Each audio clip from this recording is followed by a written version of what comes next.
guys. So today we're going to talk about weddings and celebrations. We have Aryan and we have Shania. So who are going to interview me? Thank you. Go ahead. Okay, so when being a marriage celebrant, there's obviously two roles that you play. There's the role of being a traditional marriage celebrant for like cultural or religious reasons, or there's being a legal marriage celebrant. Thank you. Yes, there are. There's two Yeah. separate roles. One is the legal, which comprises of the law and the regulation. Okay. Now that has got a separate process, obviously, and in that process, I'll talk about the process later. What is exactly in the legal process?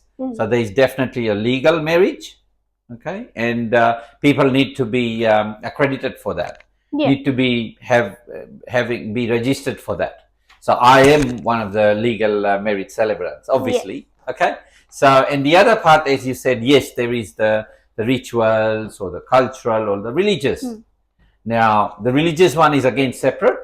Yeah. And you need to talk to people about that and get the person who you interested in, you know, the families and the groom and the bride, whoever is interested in, they should really be interested in getting the right celebrant. So there's two steps. Yes, one is separate, is legal, and the other one is cultural, ritual, and traditional and religious.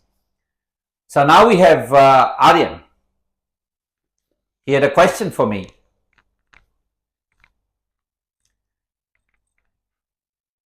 Nana, Yes. what do I need to do if I want to get married? Okay, good question. Yes. So that's what we're going to talk about just then.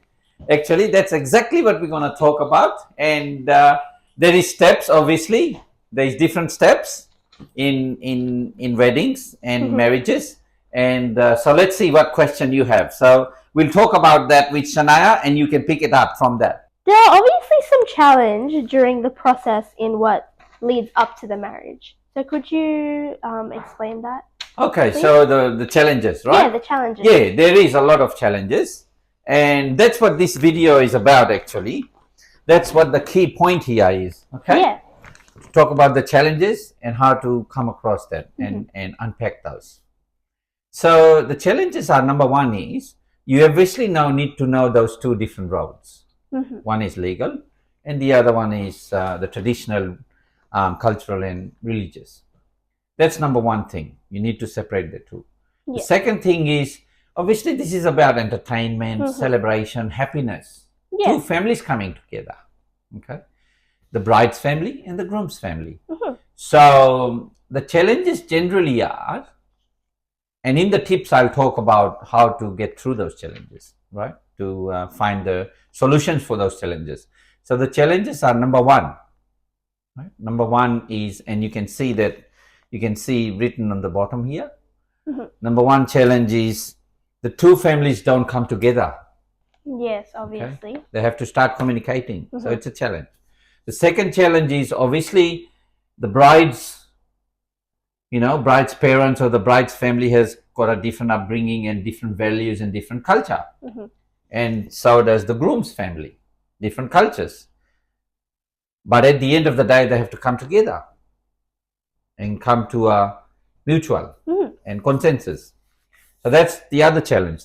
The third challenge is sometimes people just think that it's all going to be okay on the day without communicating properly.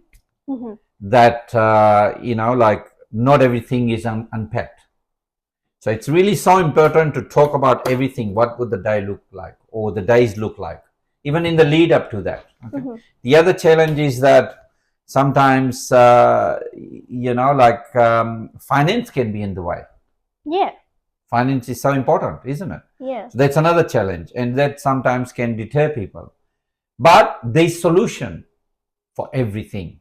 Okay. Obviously, I'm a marriage celebrant, and I'm happy to, you know, a marriage celebrant is always legal or ritual or traditional celebrant is always ready to help, be the mediator, you know, go-to person.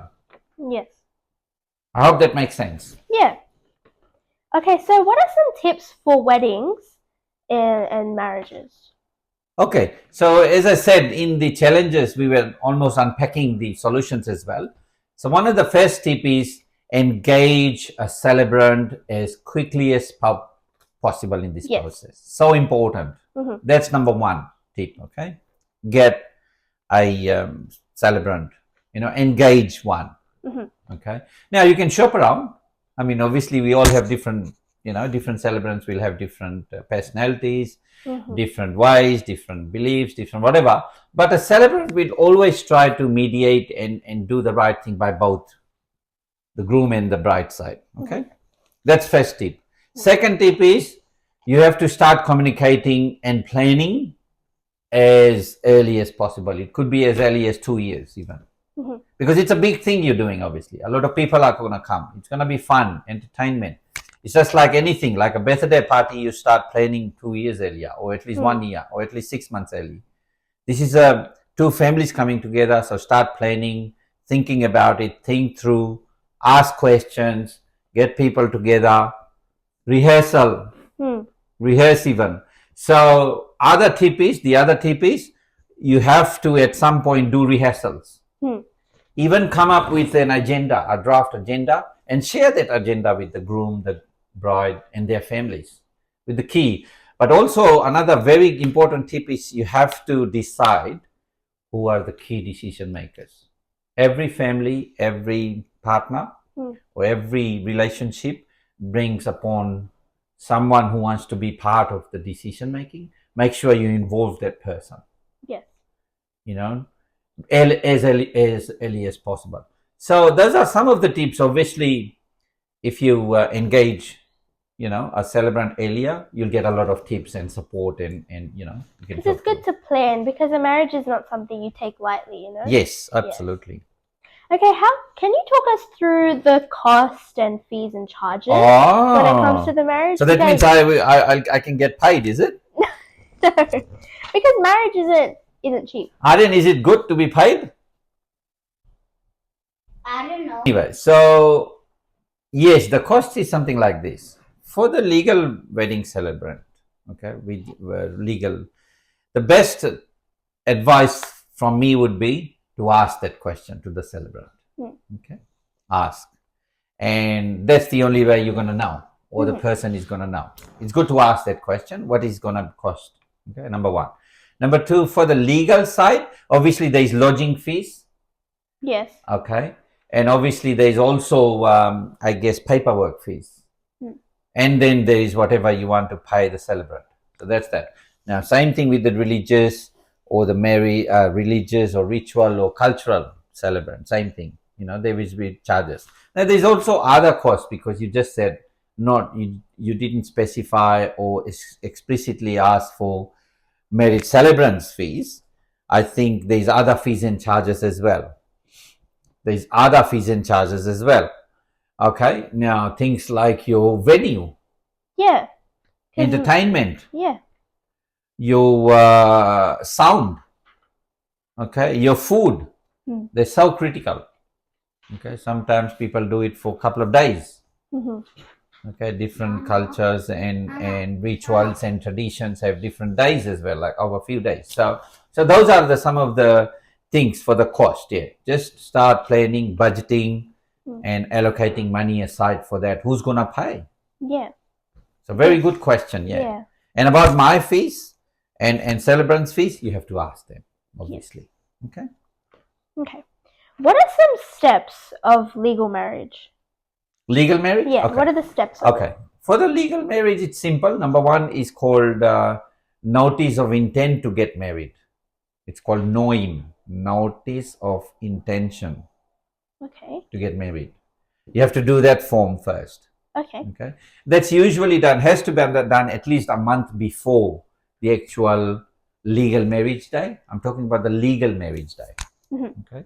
So you have to do that, supply all the documents, sit down with the marriage celebrant, or you can do it online as well if the marriage celebrant is far away somewhere. I'm talking about Australia, obviously. In Australia, marriage celebrant can be anywhere within Australia. Now, the second step is obviously you plan, you rehearse, you decide on the steps on the day for the legal wedding day. And on the actual wedding day, obviously, there is all those steps, and there is formality there too. Mhm. Like, for example, legal vows. Okay.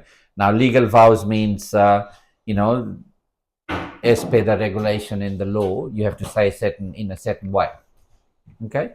So yes, there is steps, and the final step is once the wedding is done. Obviously, the marriage celebrant will give the groom and the bride the marriage certificate on the day, and also lodge it to the deaths and marriages office, so that you can get an official, one which is stamped and Yes. registered.